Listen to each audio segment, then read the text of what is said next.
Hello and welcome to today's web chat.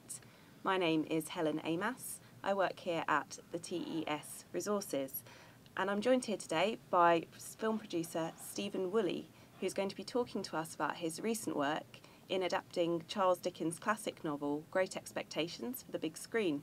Welcome, Stephen. Pleasure to have you with us. With more than 20 executive producer credits to his name, and having worked on films such as Fever Pitch and Interview with the Vampire, Stephen is no stranger to literary adaptation and the challenges it presents. Stephen, I wonder if I could start just by asking you a bit about the role of being a producer and what the job actually entails. What is it that you do? Well, that's a great question, and a big one. Each film has a list of producer credits. I've produced over 50 movies, in fact. Some of those as an exec producer, some as a producer. Generally, what I do as a producer is that I developed with my partner Elizabeth Carlson. We look for projects, we look for books, we look for ideas, we see plays, we just go out there always searching for what we hope will be original or different kind of take on literary adaptations or theatre adaptations, and we then option them, which means we'll go out there to a writer who's written a book or someone who's written a play or someone who has an idea and say, well, we love your idea, we love your play, we love your book, and we'll give you a little bit of money, and then we'll find a writer to write it as a screenplay. That process takes time, and we look around for other partners who will give us the money to help pay the writers. It could take a year to get a script that we like, or it could take 2, 3, 4 years. There's no finite amount of time it takes to develop a project. That process, by the way, is called development. So we're working with a writer on a screenplay, and generally there will be other partners, the financing partners, who put money up again to see the result of that. Once we get a script we like, we then have to what they call package it, and we bring in a director and we bring in some potential cast, and then we go out to fully finance the project, and that takes, again, sometimes it's instant. Everybody loves the director, everybody loves the cast, everybody wants to put money into the film, and we're often running and we're shooting, and sometimes again that could take years and years of time, and the actor you want isn't free, or the actress has taken another film, or the director suddenly decides he wants to do something else, or she goes off and does a TV show, or the Hollywood beckons, and then you're looking for another director. So the development period, which is continuing, can be a rapid one, or it can be a slow one. And as a producer, you are basically carrying the can through this process. Hopefully you've raised the money for your film, you have your cast, and you begin to shoot the movie. And you then have a responsibility, because you have obviously worked very closely with the writer on the script before you've hired the director, or before you've hired the actors. So they're hoping that you could make the film that we all wanted to make. The financiers are looking to you to make sure that that's the film you make. And because they put money into it and they're expecting to get their money back, it's an investment. So your role suddenly in the film is to balance the creative side, which is the best film you can make, giving the benefit to the creative process you've gone through with the writer, and at the same time you have a responsibility to the financiers to make sure you don't lose all their money. Of course. So you're juggling, and through the process there'll be ups and downs, things will fall out, locations will disappear because buildings fell down, or because the weather was terrible and something's been washed away, or you can't shoot there anymore because there's a police permit. All sorts of things happen during the process of shooting the film, which are unpredictable. And the most likely thing is that the director is going slowly, and because of various combination of things. As a producer, you don't stand on the set and say action and cut. And that's the director's job. And you've hired him or her to work closely with the actors, and whilst you work very closely in casting the film, Yes. once the film begins, there's a very definite delineation between what the producer does and what the director does, and there are rules in terms of how a film is created that you have to observe. So whilst it may be something that's very close to your heart, that you've lived with for years, that you've worked with the writer, you've gone through hell and high water trying to raise the money, once the film begins, you take a back seat a little bit to the process of making the film. Although what you'd like to do in some cases is to basically just go away, because if you've done all your work correctly, then the producer's role should be, in a sense, non-existent, because you've hired everybody, you've created it. But generally that's when the headaches begin, because nothing goes to plan.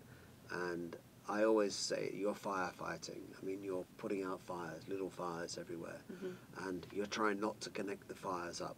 So because you're responsible for everything, if there's a problem with the art department, you solve the problem with the art department. You don't allow the camera people to understand there's a problem with the art department, or a problem with the casting, that an actor's fallen out. You try and solve that problem. It's crisis management. It's crisis management, and it's problem solving at all times. And it's never trying to connect the dots up, because the director he or she needs to be concentrating on their work, and they don't need to know that some whole load of props didn't arrive yesterday, so tomorrow we have to change the schedule. It's better to make sure you've done everything you can to problem solve before you present the problem to the director and say, okay, we're not going to shoot that tomorrow, we're shooting this instead.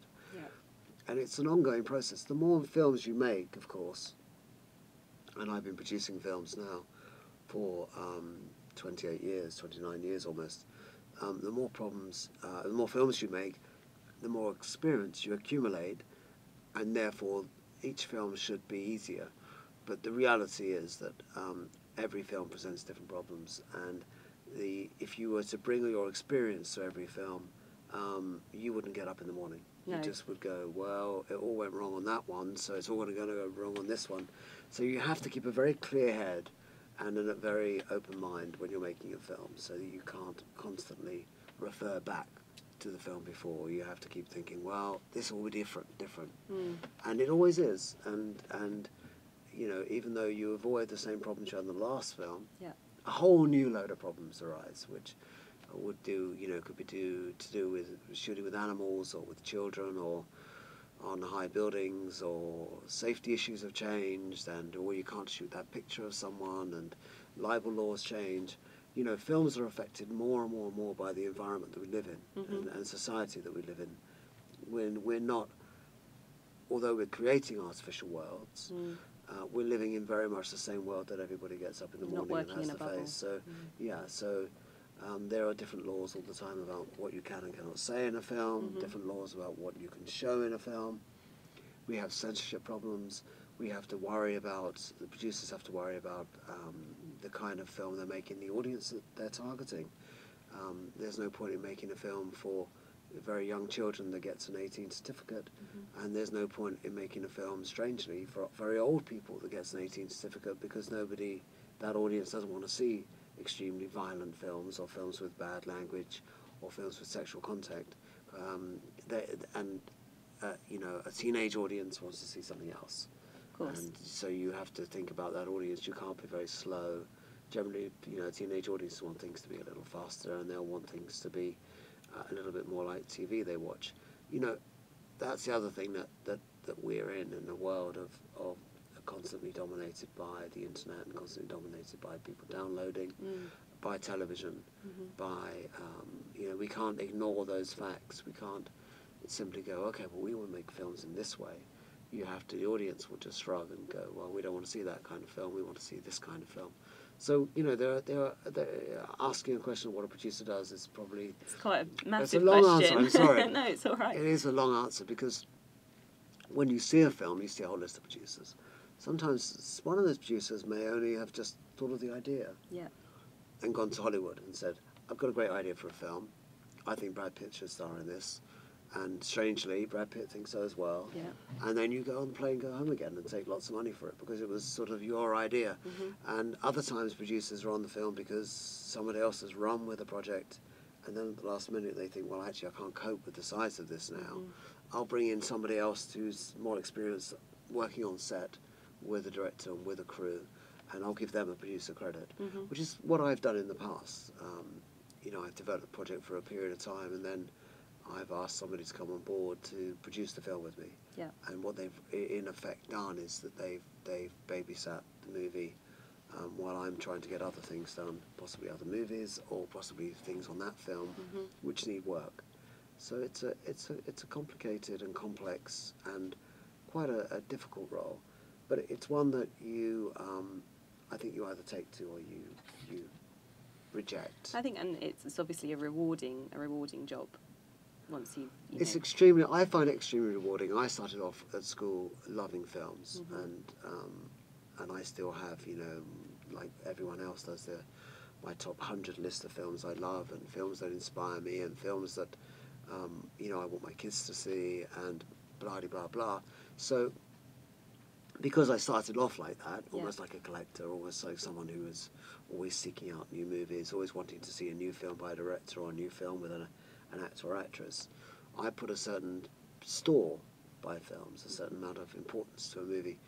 So I'm quite proud of the fact that, you know, I made a lot of films, and different people around the world respond to those films in different ways, and that they, you know, maybe one of my films might be on their favourite list, or the film may have touched somebody in a way that's helped them do whatever they're doing in life, or a film may have just made someone grin for a long time and made them laugh and got them out of the mood of the day, or made them cry, made them feel sad about something which they maybe didn't feel sad about.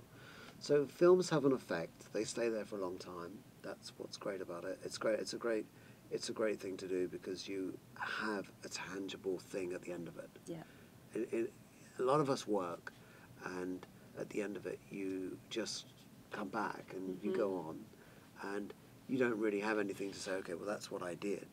The great thing about a movie is that whether it's in a DVD package, or whether it's on a cinema screen, or whether it's on a TV set, or whether you've downloaded it from on your computer, it exists. It's there. It will always exist. It will either disappear and never come back again, or it might just pop up. You might see one of your films on a plane somewhere, or you might see it on TV. And I made a film with Liam Neeson 20 years ago called The Big Man, and that just showed on BBC One last week. I don't know why. It's very strange. It was at 11:30 at night.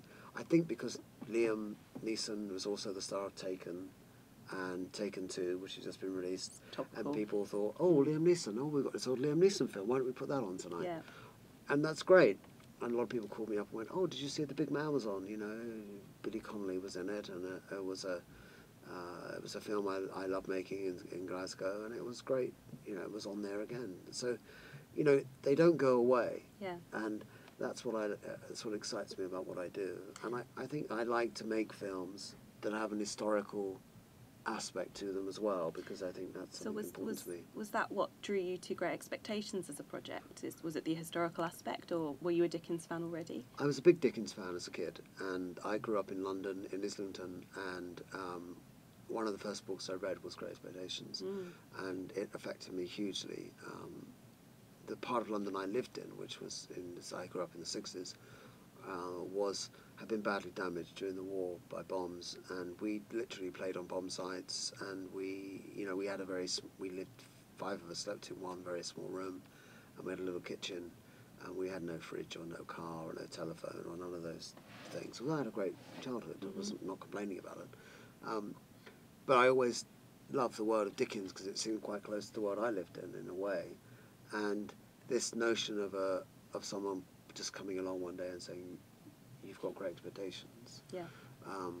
And then that world that they're led into becoming not the world they expected at all, but becoming tough and dark and hard, and his benefactor not being the benefactor he thought he was, and, you know, it was a great story about life that, you know, really, you know, you be careful what you wish for. Of course, yeah. Because sometimes it's not what it seems. And so that inspired me as a child, and I read all of Dickens after that, and became well read as a child because of Dickens, and I related to the story. Then I saw the film that was made in the 40s on television in sometime in the 60s, and thought it was an amazing adaptation. But it made me realise that film is different from books, that Yes. the experience you have in reading a book is very different from the experience you have in film, and helped me get into movies as well. So in a way, both the book and the film version of the book were seminal in my life. So we were working on another picture with David Nichols, the writer, and I knew that Great Expectations was a favourite of his, and I suggested to him one day, with Elizabeth, my producing partner, we said, well, how about Great Expectations? Would you fancy having a go at that? Nobody had done a big screen version of it since the 40s. And luckily for us, he said yes. So we began the process of working on the script, and David was very concise about things he wanted in and things he wanted out, and what the story was about. Yes. And to make it about what Dickens really was talking about, which was, in a sense, damaged children. How your childhood, you never escape from what happens to you when you're a child. No. You always will return to that place. And Pip had lost his parents at a very young age and was brought up with a fairly by his sister, who was a fairly rough character, and prone to beating him quite a lot. And Stella was also orphaned as a child and was brought up by a rather strange character, Miss Havisham. And these two children get together and form a friendship, which later on turns into something more serious when they become teenagers, when they become older. And Dickens, I think, was talking a lot about how damaged you can become as a child, and how hard that is when you get older to relinquish that.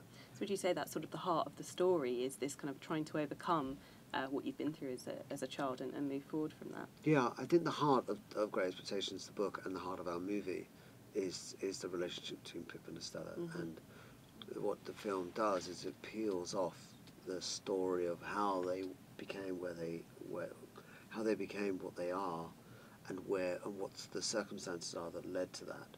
So whilst the general thrust of the film is a thriller, it's sort of the characters coming together that we established in the first half of the film, then coming together again in very dramatic circumstances in the second half, and we begin to learn more and more about what happened, why these events are taking place, in a way that a normal thriller would reveal itself.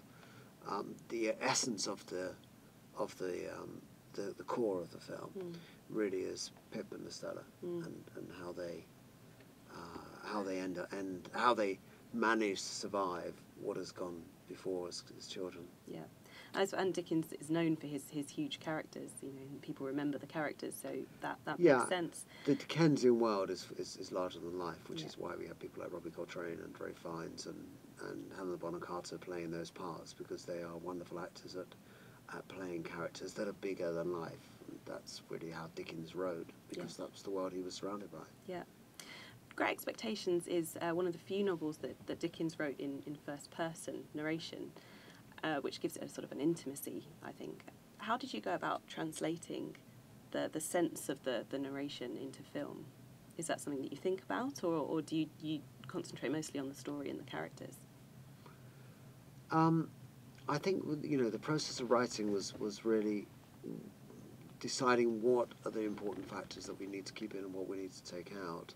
And the reality of anyone going to see a film is that they want the story to work.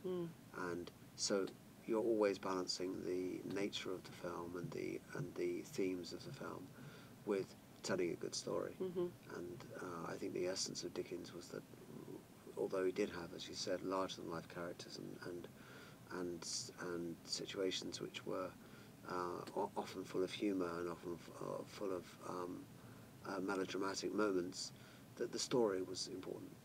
And so I think it's really the crux of taking a book as big as Great Expectations, although it's very easy to read, as it must have been easy to read because I read it when I was so young. Taking a book as a story as big as this, and then condensing it to 2 hours, was always the test. And how much of the story we kept in and how much of the story we took out. And of course they've done this they've made Great Expectations for television. I mean, it was broadcast, I think, last Christmas. Yeah, And the BBC version. Yeah, and they had another BBC version maybe 10 years before then. And, in a way, the longer format of TV, of making the story over 2 or 3 hours, works. What's great about making a film version is, of course, the intimacy of seeing it in a cinema and seeing it, all those events compound, and also having something on a big scale. It's important Not that having we it made, broken up, I suppose. yeah, and the continuous nature of it, and it was important to us to make the film on a big scale. So we've tried to put a lot of emphasis on the costumes and the makeup and the design and the look, and try to recreate the period as best we can, but with a sense of style. And the film in the 40s, of course, is recreating their idea of Dickens, in the same way the TV version is recreating their idea of Dickens. We have a very specific style to the film, which is creating our idea of Dickens. Sure, and I think bearing those other versions in mind that you just touched on then, we've got a question that's coming from the New English blog. What does Stephen think a modern audience will find in this adaptation of Great Expectations? Well, I'm hoping that people find a similar story to the stories that we read about and we witness all the time now, which is that, life, although we all want to win the lottery, and although we all want to win an X Factor, the reality is that very few people can do that. And the most interesting character in the book and in our film, I think, is Joe Gargery, who is the blacksmith who brings up Pip and instills a sense of the world and a sense of good and bad and right and wrong. And in a way, he is the hero of Great Expectations. Yes. And he carves out what he does from the world through his own efforts, and we're not going to get by with praying for the lottery, and we're not going to get by Can't with rely on that. No matter how great your voice is, and no matter how much talent you have.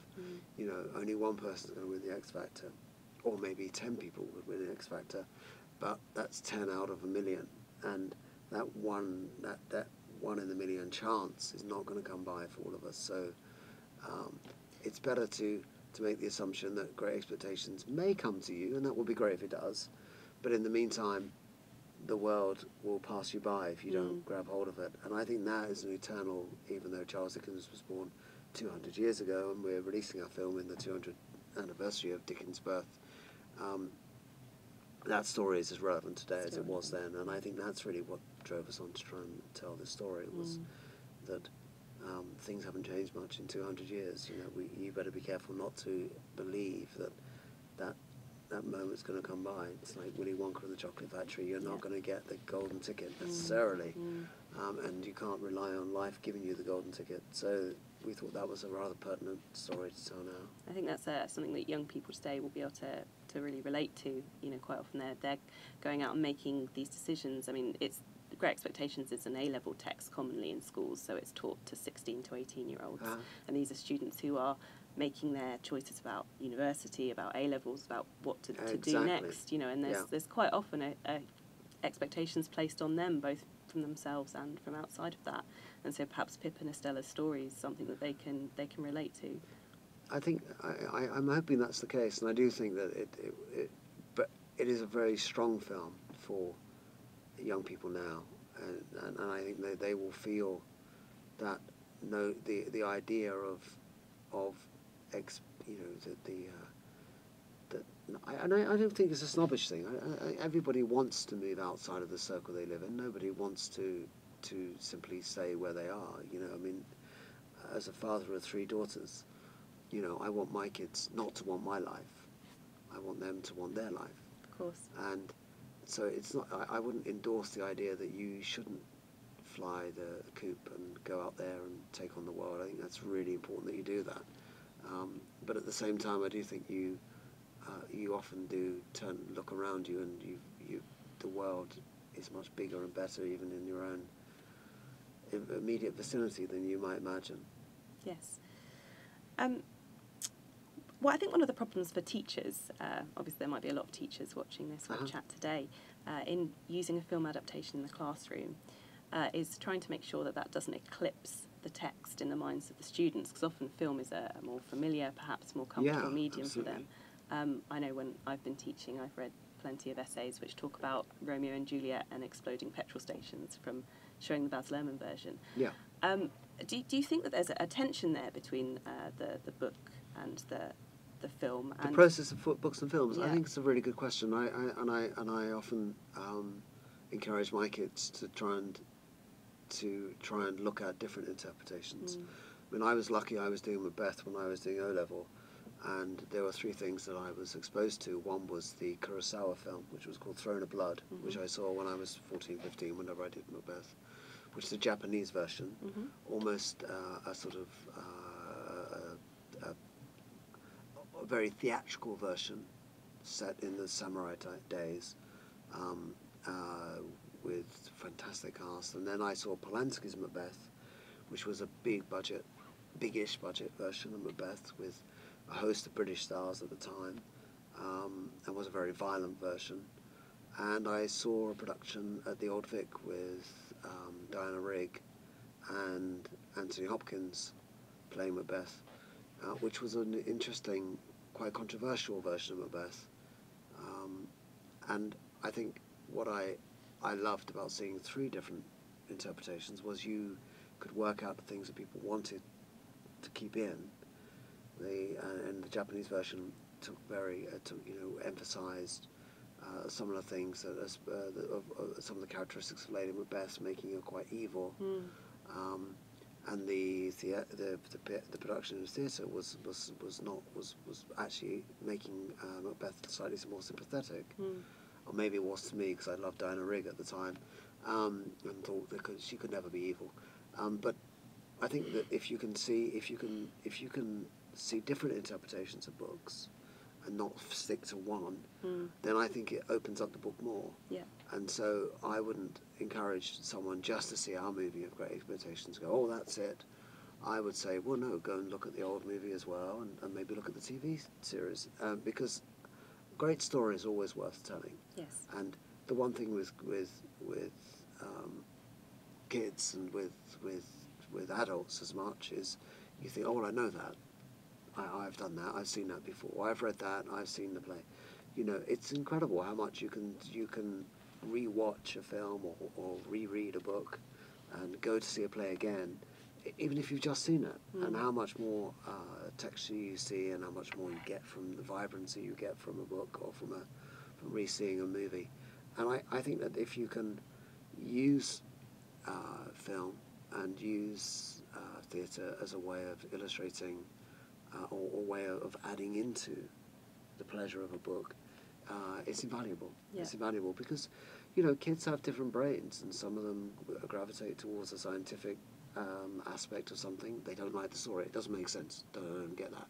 I don't like that. It didn't make sense. Of course. Some kids just like and adults as well, love the look of something. They love the imagination that goes into the recreation of the period and the design of something, and you know, you latch onto something that brings you into the story, and I think that's vital as a teaching tool. And so building in that understanding of what makes the different adaptations different and the choices that have been made. And that just comes back to the text all the time. Yeah. I think if you show that the three different artists and three directors and three writers and three sets of cast can absolutely bring a different world, a different universe to the same piece of work, it shows what a great piece of work that is and how you really need to return to it. Yes. We've touched a little bit on what makes this story still relevant today. What would you say, outside of Pip and Estella and their expectations, what would you say makes it still relevant today? You mentioned when you were growing up that you found something there for yourself. Yeah, I think that the relevance to people living in the 21st century as opposed to people living in the 19th century, you know, is that we very easily lose the value of things. That it's a society in which there is too little time, too little value placed on things that are around us, and I think that the mistake that Pip makes is that he doesn't recognise not only the value of money, which is fair enough, but the value of friendship and the value of his. He puts his faith in the wrong places. Perhaps. He does, and I think that he doesn't really see the sense of in his desire to become a gentleman. He loses sight and loses any objective viewpoint of anything he's doing, and that everything can in fact be bought, including Estella. That as long as he's a gentleman, then surely she should fall in love with him, yeah. Because obviously he has what she needs, and she sees and she's been brought up to see that money and wealth and a fortune is just something to acquire, and therefore doesn't equate that with human emotion at all. In fact, she has a great disregard for human emotion. She has no heart, and I think that's extremely relevant now, and I think that people will be touched and moved by that. I mean, it is at heart as well a romantic story. Of course. And I think that we love to be moved by that, and I think that in the end, it's a film about hope. I mean, what's great about the book and what's great about the movie, I think, is that it allows you to hope. It doesn't give you the solution, and I don't think anything can really give you the solution, but it gives you the message of hope, which I think is a great thing. I think that's key in the ending that Dickens eventually published, is that there's a note of hope. We don't see Pip and Estella get together, but we finish on the note of hope that they will. If I could just take you back to the production side of it, what were some of the biggest challenges that you faced in making this particular film? I think recreating the streets of London at that time. We built a set in a disused factory in London, on just outside of London, and we shot on some of the original locations as well in Kent. My partner Elizabeth was much more hands-on with the actual physical shooting of the film, but they found a terrific. They found that we had a terrific designer, and he found this wonderful old factory, and we managed to build the streets. We used a lot of CGI, which is computer-generated effects, afterwards to give dimensions to the streets and to give the background of London at the time. But that was the biggest challenge, I think, was trying to find some way of creating London without having to rebuild it, because it was not possible, obviously, on the budget we had, to build the streets of London again. So I think that really was the biggest challenge on the production side. Okay, I think that there's a lot of kids watching this who might be interested in doing the kind of work that you do, or getting involved in the film industry, who might be studying media studies at A-level at the moment or something like that. What advice would you give to young people today who are interested to get involved in the film industry? Well, I think it's, I don't think, when I started, I just loved films and just fell into it and didn't really have an ambition to produce. In fact, I still wonder why I do produce. I probably just loved the idea of creating a film, or being part of a team that might create a film. So I kind of fell into the whole business. So I wouldn't recommend anyone to go about it the way I did. But I think if you can work out what aspect of it you like, because filmmaking is like a lot of things. It's a huge. There's a team of, if you're making a film of the size of Expectations, you have 80 people at once on a film set, and they're all making a film. They're all doing different aspects of that. So, you work out if you are able to work out early on which aspect you love most. That could be costume designing, it could be working in the editing room, editing a film. It could be lighting, which is a really complex and crucial job on the film. Designing, working out sets, trying to work out where the locations are. It could be acting, of course, or it could be directing. All of those aspects are things which bring different skills in, and one would develop those skills along the way in order to achieve your ambition of making a film. I mean, directing is the thing that people go, I would like to direct, and whilst it's in a sense one of the most difficult jobs. Mm-hmm. I would probably say that producing is probably the most difficult job. But, Naturally. but as someone who's also directed films, I would also say directing is quite a tough job. I think the pleasures of directing certainly outweigh the pleasures of producing in the end. But whatever thing that you find, you're being attracted to, Mm-hmm. then think about where you need to start. And so, for instance, directing, you would maybe go into the theatre first. Mm-hmm. And start to perhaps become part of a small theatre company, amateur or professional, and then you get an idea of if you're an actor, if you like to act, and then you can observe how a director works. The various courses you could take that you can learn to direct, and if you love design, then you obviously go to art school. Of course. And learn about the kind of design that you fall into. Each role you take in a film, there's going to be a different approach and a different way of getting into the business. Film is changing, as I said earlier. It's a constant state of flux, and budgets go up and down, and technology helps in one hand and then adds in another. So there's no one size fits all recommendation. People's personalities come into play here as well, and the kind of person you are dictates the kind of role that you would have on a film. Yeah. Generally, as a director, you have to be a great communicator. Mm-hmm. You have to be able to talk to the actors. You have to be able to inspire. You have to have some leadership qualities of some sort. Similarly, with a producer, you have to have a degree of diplomacy and a degree of subtlety to the things that you do, as well as being on occasion very loud and very forceful. Mm-hmm. So, each role needs and demands different qualities, and I think that you have to think, well, what do I want to do on a film? What is it that would suit me, my ambition, the things I'd like to do, it's about and things I can do. It's about finding what you're passionate about. Yeah, but film school is obviously there are a few film schools around, and getting a place in film school is not the easiest thing in the world. You have to show your work. You have to go out there and make something. I mean, that's the beginning. I think if it's so cheap now. It's so easy to go off and you can make a film on your mobile phone if you want to. Sure. So once you start the process of creating, then that's a process that will lead you hopefully into an area that you love. Mm-hmm.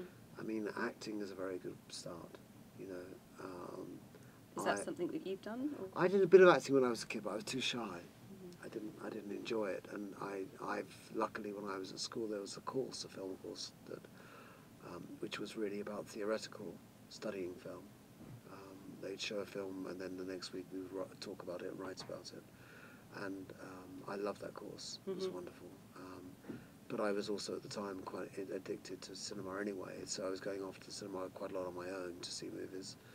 Which was sort of unusual at the time. Mainly people went off, kids of my age would go off as a courting process to take their boyfriends and girlfriends, and I was one of those kind of weird kids that went off to see cinema on my own. So I fell into it through love of cinema, and I then had my own cinema, the Scala Cinema in King's Cross, which I ran for 10 years. And through that process I realised that actually I was balancing a business alongside a passion. Yes. I had a passion for films. We showed 18 movies a month. I wrote all the program notes. I programmed all-night shows on Fridays and Saturdays, 6 movies a night. And through the passion, I realised in order to keep fueling my passion, I had to sell popcorn and coffees and make the program diverse and make sure I could get people in to see the films I want to show. In order to show the films I want to show, I'd have to show films that people wanted to see, and so there was already a compromise with my love of cinema, and out of that compromise came a business plan.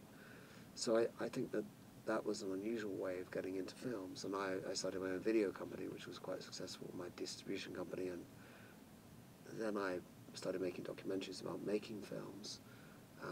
So I was all about cinema. But the business side of cinema became something I was quite easy to. Came easily to you.